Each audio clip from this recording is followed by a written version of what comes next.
ഒരാവേശത്തിന് കയറി ഒന്നിച്ചെങ്കിലും ഇപ്പോഴും അഭി പറഞ്ഞതിൽ തന്നെ കുടുങ്ങിക്കിടക്കുകയാണ് അലോഷി. പിന്നെ തൻ്റെ പ്രവൃത്തിയിൽ അവൾ എതിർത്തില്ല എന്നത് മാത്രമാണ് അവന് പ്രതീക്ഷ നിറച്ചത്. എന്നാലും തന്നെ വിട്ടവർ പോകുമോ എന്ന് നല്ല പേടിയുണ്ട് അലോഷിക്ക്. ഗൗരവത്തിൽ ഇതെല്ലാം ആലോചിച്ചു കൂട്ടി മുറ്റത്തൂടി തലങ്ങും വിലങ്ങും നടക്കുകയാണ് അലോഷി. അന്നമ്മേ, നീ ഇതൊന്ന് നോക്കിക്കേ, നിന്റെ ചെക്കന് കാര്യമായ എന്തോ തകരാറ് പറ്റിയിട്ടുണ്ട്. നടത്തം കണ്ടാലേ അവൻ്റെ കെട്ടിയോള് ലേബർ റൂമിലാണെന്ന് തോന്നും, ഫിലിപ്പ് അന്നമ്മയോട് പറഞ്ഞു. വേണ്ടാത്തത് പറയാതെ നിങ്ങൾ അങ്ങോട്ട് ചെന്ന് എന്താ കാര്യമെന്ന് ചോദിക്കും മനുഷ്യ. നിങ്ങൾ അവൻ്റെ അപ്പനല്ലേ? എൻ്റെ കർത്താവേ, എൻ്റെ കുഞ്ഞിന് ഇതെന്ത് പറ്റിയോ ആവോ, അന്നമ്മ പറഞ്ഞു. ഓ പിന്നെ ഒരു കുഞ്ഞ്, അവൻ്റെ പ്രായത്തിലേ എനിക്ക് പിള്ളേർ രണ്ടാ, കുഞ്ഞു പോലും. കയറി പൊടിയകത്ത്, ഫിലിപ്പ് പറയുമ്പോൾ അന്നമ്മ കറിവിച്ച് അകത്തേക്ക് കയറിപ്പോയി. നീ എന്താടാ ചെറുക്ക ഈ കൂട്ടിലിട വെരുകിനെ പോലെ തലങ്ങും വിലങ്ങും നടക്കുന്നത്? ഫിലിപ്പ് അലോഷിയോട് ചോദിച്ചു. ഏയ് ഒന്നുമില്ലപ്പാ, ഞാൻ ചുമ്മാ, അലോഷി പറഞ്ഞു. അപ്പോഴേക്കും അങ്ങോട്ടേക്ക് സാറയും ലിൻഡയും വന്നിരുന്നു. എടാ, നീ പിള്ളേരെയും കൂട്ടി ടൗൺ വരെ വന്നപ്പോൾ ക്രിസ്മസ് അല്ലേ, അവർക്കെന്തോ വാങ്ങാനൊക്കെയുണ്ട്. ഈ ക്രിസ്മസ് നമുക്ക് ഗ്രാൻഡായിട്ട് ആഘോഷിക്കണം, ഫിലിപ്പ് സാറയെയും ലിൻഡയെയും നോക്കിക്കൊണ്ട് പറഞ്ഞു. ഓ എന്നതിനാപ്പാ, എപ്പോഴത്തെയും പോലെ മതി, അലോഷി പറഞ്ഞു. അത് നീ പറഞ്ഞാൽ മതിയോ? ഹിമമോളുടെ ആദ്യ ക്രിസ്മസ് ആണ്, അതിനിവിടെ ഒരു കുറവും ഉണ്ടാവാൻ പാടില്ല. അല്ലെങ്കിൽ അത് വലിയ വിഷമത്തിലാണ്. നീ തൽക്കാലം ഇങ്ങോട്ടൊന്നും പറയണ്ട, ഞാൻ പറയുന്നതങ്ങ് കേട്ടാൽ മതി, ഫിലിപ്പ് ദേഷ്യത്തിൽ പറഞ്ഞു. അലോഷി അപ്പോഴാണ് അതിനെപ്പറ്റി ആലോചിച്ചത്. ശരിയാണ്, ഹിമയുടെ ആദ്യ ക്രിസ്മസ് ആണ്. എനിക്കിതെന്താ കർത്താവേ നേരത്തെ തോന്നാഞ്ഞത്? എന്തായാലും കുറച്ച് വെയിറ്റ് ഇട്ട് തന്നെ നിൽക്കാം, അല്ലെങ്കിൽ ഇവളന്മാരെന്നെ വാരും, അലോഷി മനസ്സിലോർത്തു. ആ ശരി, പക്ഷേ ഇന്നൊന്നും പറ്റത്തില്ല. ഇന്ന് ഞങ്ങൾക്ക് വേറെ കുറച്ച് പ്ലാനൊക്കെയുണ്ട്, അലോഷി വലിയ താല്പര്യമില്ലാതെ പറഞ്ഞു. മതിയടാ മതി, നിനക്കൊക്കെ സൗകര്യമുള്ളപ്പോൾ മതി. ഡിസംബർ 25-നാണ് ക്രിസ്മസ്, അത് ഓർത്താ നന്ന്. മുഹൂർത്തമൊക്കെ ആയാലേ അവനൊക്കത്തുള്ളൂ പോലും. ഞങ്ങൾ 2 ദിവസത്തേക്ക് ഇവിടെ കാണത്തില്ല. തിരുവനന്തപുരത്ത് ഒരു മിന്നുകെട്ടുണ്ട്, അതിന് പോകുക, അതാ നിന്നോട് പറഞ്ഞത്. ഫിലിപ്പ് ദേഷ്യത്തിൽ തിരിഞ്ഞു നടന്നു. അല്ല, നിന്നോടൊക്കെ പറയുന്ന എന്നെ പറഞ്ഞാൽ മതി. ഇടി മക്കളെ, ഇവൻ കൊണ്ടുപോയില്ലേ സാരമില്ല, അപ്പച്ചൻ കൊണ്ടുപോയിക്കോളാം എൻ്റെ കൊച്ചുങ്ങളെ. നിങ്ങൾ വിഷമിക്കണ്ട, ഈ ഫിലിപ്പ് കാണാത്ത ടൗണൊന്നും അല്ലല്ലോ. ഇന്നലെ കുരുത്ത ഇവനോടൊക്കെ പോകാൻ പറ പിള്ളേരെ. ഫിലിപ്പ് പിന്നെയും എന്തൊക്കെയോ പറഞ്ഞ് അകത്തേക്ക് പോയി. ഫിലിപ്പിൻ്റെ വർത്താനവും അലോഷിയുടെ മിഴിച്ചുള്ള നിൽപ്പും കണ്ടപ്പോൾ ലിൻഡയും സാറയും ചിരിക്കാൻ തുടങ്ങി. എന്നതാടി ഇത്ര ചിരിക്കാൻ? കയറി പൊക്കോണം, അലോഷി കൈ ചുറ്റി കാണിച്ചപ്പോൾ 2 എണ്ണവും അകത്തേക്ക് ഓടി. സൂസനും അന്നമ്മയും ഫിലിപ്പിൻ്റെ കൂടെ മിന്നുകെട്ടിന് പോകാനുള്ള തിരക്കിലാണ്. അതുകൊണ്ട് തന്നെ ഉച്ചയൂണ് നേരത്തെ കഴിഞ്ഞിരുന്നു. എല്ലാവരും വലിയ ഉത്സാഹത്തിലാണ്. അപ്പോഴും അലോഷി മാത്രം സൈലൻ്റ് ആയിരുന്നു. അലക്സ് അലോഷിയുടെ ഈ മാറ്റം ശ്രദ്ധിച്ചിരുന്നു. ഫിലിപ്പും മറ്റും പോയ ശേഷം അലക്സും അബിയും അലോഷിയും ഒരുമിച്ചിരുന്ന് കാര്യമായ പ്ലാനിങ്ങിലാണ്. പെൺപിള്ളേരുടെ ഔട്ടിങ്ങിന് അപ്പൻ ഗ്രീൻ സിഗ്നൽ കൊടുത്ത സ്ഥിതിക്ക് ഇനി നമ്മുടെ കാര്യം മാറ്റി വെക്കേണ്ടി വരും, അലക്സ് വലിയ മനോവേദനയോടെയാണ് പറഞ്ഞത്. അത് സാരമില്ല ചായ, ഒരു കണക്കിന് ഔട്ടിങ്ങിന് ആദ്യം പോകുന്നതാണ് നല്ലത്. നമുക്ക് അത് കഴിഞ്ഞ് കൂടാന്നേ, അല്ലേ സാറ? ഇനി അത് മതി, ജീവിതാവസാനം വരെ അതും പറഞ്ഞുകൊണ്ടിരിക്കും, അബി പറഞ്ഞു. എടാ അലോഷി, സാറമ്മോൾ അബിക്ക് പണി കൊടുത്ത് തുടങ്ങി. അനുഭവിച്ചോടാ മോനെ, നീയായിട്ടിട്ട് തലയിലേറ്റിയതല്ലേ, നീ തന്നെ ചമന്നോ, അലക്സ് പറഞ്ഞ് അലോഷിയെ നോക്കി. അലോഷി ഇതൊന്നും കേൾക്കുന്ന മട്ടില്ല. സിഗരറ്റ് ആഞ്ഞു വലിച്ച് പുകവിട്ട് വേറെ ഏതോ ലോകത്ത് പെട്ട് കിടക്കുകയാണ് പാവം. എടാ ചെക്ക, നിനക്കിത് എന്ത് പറ്റിയടാ? ഇത് എത്രാമത്തെയാ? നിർത്ത്, ഇനി മതി വലിച്ചത്, അലക്സ് പറഞ്ഞു. നീ ഒന്ന് പോയേ അലക്സേ, ഞാൻ വലിക്കുന്നതേ എൻ്റെ ഇഷ്ടമാണ്, അതിന് നിനക്കെന്താ? അലോഷി അലക്സിനോട് ദേഷ്യപ്പെട്ടു. അവൻ്റെ മൂഡ് ശരിയല്ല മനസ്സിലാക്കി അലക്സ് പിന്നൊന്നും പറഞ്ഞില്ല. വെറുതെ തല്ലേ വാങ്ങേണ്ട കാര്യമില്ലല്ലോ, അതാവും പാവം നമ്മുടെ അലക്സ് ഒന്നും മിണ്ടാഞ്ഞത്. അപ്പോഴേക്കും പെൺപട അങ്ങോട്ടേക്ക് വന്നു. എന്താണിവിടെ കാര്യമായൊരു ചർച്ച, സാറ് ചോദിച്ചു. അത് ഞങ്ങൾ ഇന്നത്തെ ഔട്ടിങ്ങിനെ പറ്റി പറയുമായിരുന്നു. അതെങ്ങനാ? ദാ ഒരുത്തൻ ഇരുന്ന് സിഗരറ്റ് വലിക്കുന്ന തിരക്കിലല്ലേ. ആദ്യം ഇവൻ്റെ ഈ നേർച്ച കഴിയട്ടെ, എന്നിട്ട് ബാക്കി തീരുമാനിക്കാം, അലക്സ് അലോഷി നോക്കിക്കൊണ്ട് പറഞ്ഞു. അയ്യേ, ഇതാണോ ഇത്ര വലിയ കാര്യം? അതിങ്ങനെ അങ്ങ് എടുത്ത് കളഞ്ഞാൽ പോരെ. അതും പറഞ്ഞ് ഹിമ അലോഷിയുടെ ചുണ്ടിലിരുന്ന സിഗരറ്റ് എടുത്ത് ദൂരേക്ക് വലിച്ചെറിഞ്ഞു. അലോഷിയുടെ മുഖം ആകെ ചുവന്നു കയറി. ഹിമയുടെ കാര്യം ഓർത്ത് അബിക്ക് സഹതാപമാണ് തോന്നിയത്. ഹിമയുടെ ഈ പ്രവൃത്തി കണ്ട് അലക്സ് ആകെ വിയർത്തുപോയി. സാറ് 2 കൈ കൊണ്ടും തൻ്റെ കവിളുകളെ പൊതിഞ്ഞു പിടിച്ചപ്പോൾ ലിൻഡ കണ്ണുകൾ മുറുകെ അടച്ചു. അലോഷി ഹിമയെ തറപ്പിച്ചൊന്ന് നോക്കി. അച്ചച്ചാ, വരുന്ന വഴിക്ക് നമുക്ക് തട്ടുകടയിൽ നിന്ന് കഴിച്ചാൽ മതിയേ, പിന്നൊരു സിനിമയ്ക്കും പോകണം. ഹിമയുടെ പറച്ചിൽ കേട്ട് അലോഷി അറിയാതെ ചിരിച്ചുപോയി. അവൻ്റെ മുഖം തെളിഞ്ഞപ്പോഴാണ് എല്ലാവർക്കും ശ്വാസം നേരെ വീണത്. എന്താന്ന് വെച്ചാൽ എൻ്റെ കൊച്ചു പറഞ്ഞാൽ മതി, അച്ചച്ചൻ എപ്പോഴേ റെഡി, അലോഷി പറഞ്ഞു. കർത്താവേ, ഓന്ത് നിറം മാറുമോ ഇതുപോലെ? അലക്സ് അലോഷിയെ നോക്കി ഒന്ന് ചിരിച്ചു. അലോഷി അവനെ നോക്കി കണ്ണ് ചിമ്മി കാണിച്ചു. പ്ലാനിംഗ് ഒക്കെ തകൃതിയിൽ നടക്കുമ്പോഴും തനിക്കടുത്തിരിക്കുന്ന ഹിമയെ ഹിമ വെട്ടാതെ നോക്കിയിരിക്കുകയല്ലാതെ അലോഷി പ്രത്യേകിച്ചൊന്നും പറഞ്ഞില്ല. കുറച്ചു കഴിഞ്ഞ് എല്ലാവരും റെഡിയാവാനായി പോയി. അലക്സും അലോഷിയും മാത്രമായി പുറത്ത്. എന്താടാ, എന്താ നിൻ്റെ പ്രശ്നം? പറയാൻ പറ്റുന്നതാണേ പറ, എനിക്ക് വയ്യ നീ ഇങ്ങനെ ആദ്യ പിടിച്ച് നടക്കുന്നത് കാണാൻ, അലക്സ് പറഞ്ഞു. പ്രശ്നം ഇപ്പോൾ ഇവിടുന്ന് എഴുന്നേറ്റ് പോയ എൻ്റെ കുരുപ്പ് തന്നെയാണ്. ഇത്രയും നാളില്ലാത്ത പേടി. എനിക്ക് എന്തോ അവൾ എന്നെ ഇട്ടേച്ചു പോകുമോയെന്നൊരു തോന്നലാടാ. ഒന്ന് ജീവിച്ച് തുടങ്ങാമെന്ന് വെച്ചതാ. മനസ്സിൽ കയറ്റി വെച്ചിട്ട് പിന്നെ പറിച്ചു കളയാൻ പറഞ്ഞാൽ പിന്നെ ഞാനില്ല, അലോഷി പറഞ്ഞു. അതിനാര് പോകുന്നു? അവളെങ്ങനെ എന്തെങ്കിലും പറഞ്ഞോ? അലക്സ് ചോദിച്ചു. ഏയ്, അവളൊന്നും പറഞ്ഞില്ല. പക്ഷേ അവളുടെ മമ്മിയും ഡാഡിയും വന്ന് വിളിച്ചാൽ ചിലപ്പോൾ. അലോഷി ഒന്ന് നിർത്തി. മിന്നി കെട്ടിയവനെ വിട്ട് അങ്ങനെ അവൾ പോകുമോ? അലക്സ് ചോദിച്ചു. എന്തോ എനിക്ക് ഉറപ്പില്ലടാ. മിന്നി കെട്ടിയെന്നല്ലാതെ എനിക്ക് വേറെ ഒന്നും അവളിൽ അവകാശപ്പെടാനും ഇല്ലല്ലോ, അലോഷി പറഞ്ഞു. ഈ പറഞ്ഞ അവകാശമേ താനേ ഉണ്ടാവത്തില്ല. അതെങ്ങനെ? കുന്നിൻ ചെരുവിൽ പോയിരുന്ന നക്ഷത്രമാണെന്നല്ലേ നിനക്കറിയൂ. ഒന്ന് പോടാ പൊട്ടാ, അലക്സ് പറഞ്ഞു. പിന്നെ ഞാൻ എന്ത് ചെയ്യണം? നീ ഒന്ന് പറഞ്ഞതാ, ഞാൻ അതുപോലെ ചെയ്യാം.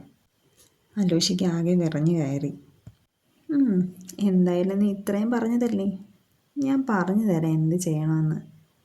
പക്ഷേ ഞാൻ പറയും പോലെ ചെയ്തേക്കണം. ഇങ്ങ് വാ, അലക്സ് അലോഷിയുടെ കാതിൽ എന്തോ പറഞ്ഞു. അത് പാവമല്ലേടാ, ഇപ്പം തന്നെ ഫുഡ് കഴിക്കണം, സിനിമയ്ക്ക് പോകണം എന്നൊക്കെയാണ് പറയുന്നത്. എനിക്ക് വയ്യ അതിനെ വിഷമിപ്പിക്കാൻ, അലോഷി പറഞ്ഞു. എടാ മണ്ട, ഫുഡും സിനിമയും ഒക്കെ അവിടെ തന്നെ കാണും. എപ്പോൾ ചെന്നാലും മതി കഴിക്കാനും കാണാനും.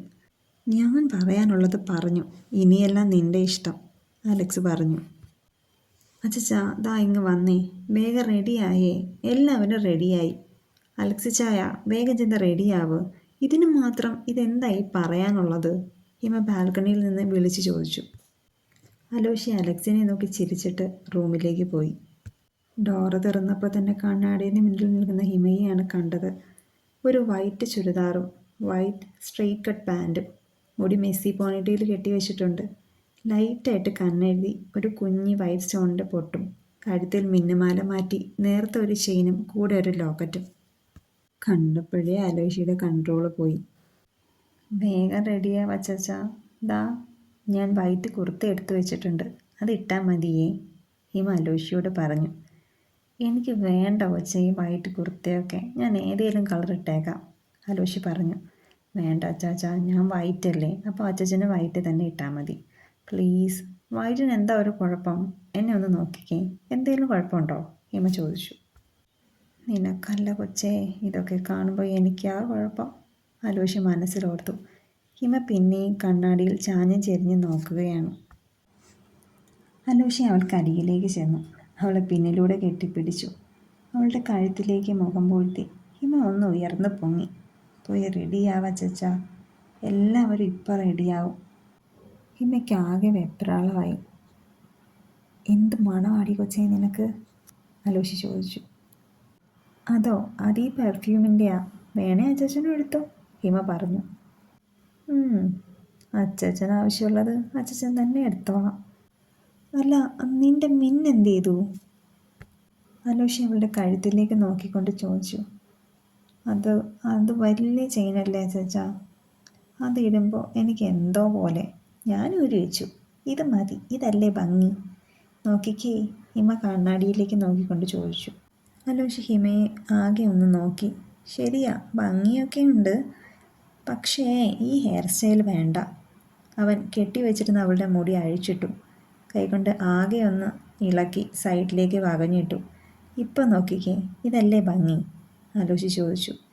ഹിമ അലോഷിയെ നോക്കി അങ്ങനെ നിൽപ്പാണ്. കർത്താവേ, ഇങ്ങേർക്ക് ഇത്രയും വിവരമൊക്കെ ഉണ്ടോ? അവൾ മനസ്സിലോർത്തു. അച്ഛാ, ഞാനൊരു കാര്യം ചോദിക്കട്ടെ? ഹിമ ചോദിച്ചു. കുറേയായി ഞാൻ ശ്രദ്ധിക്കുന്നു. അച്ഛൻ എന്താ ഒരു വിഷമം? ഞാൻ എന്തേലും പറഞ്ഞോ? നമ്മുടെ കല്യാണം ഞാൻ മമ്മിയോട് പറയാഞ്ഞതാണോ കാര്യം? അതാണെങ്കിൽ ഞാൻ അടുത്ത വിളിക്കുമ്പോൾ പറയാം. അച്ഛൻ ഇങ്ങനെ വിഷമിച്ച് നടക്കുമ്പോൾ എനിക്ക് എന്ത് വിഷമാണെന്നറിയോ? എന്തായാലും എന്നോട് പറഞ്ഞൂടെ? ഹിമയുടെ കണ്ണുകൾ നിറഞ്ഞു വന്നു. അലോഷി ഹിമയെ തനിക്ക് നേരെ തിരിച്ചു നിർത്തി. ഇപ്പോൾ എൻ്റെ സന്തോഷവും സങ്കടവും എല്ലാം നീയല്ലേ കൊച്ചേ? നിന്നെക്കുറിച്ചുള്ള എൻ്റെ ആദിയാണ് ഇപ്പോഴുള്ള എൻ്റെ വിഷമം. ദേ ഇങ്ങോട്ട് നോക്ക്. നീ എങ്ങാനും എന്നെ ഇട്ടേച്ച് പോയാലുണ്ടല്ലോ, പിന്നെ ഈ അലോഷി ജീവനോടെ കാണത്തില്ല, പറഞ്ഞേക്കാം, അലോഷി പറഞ്ഞു.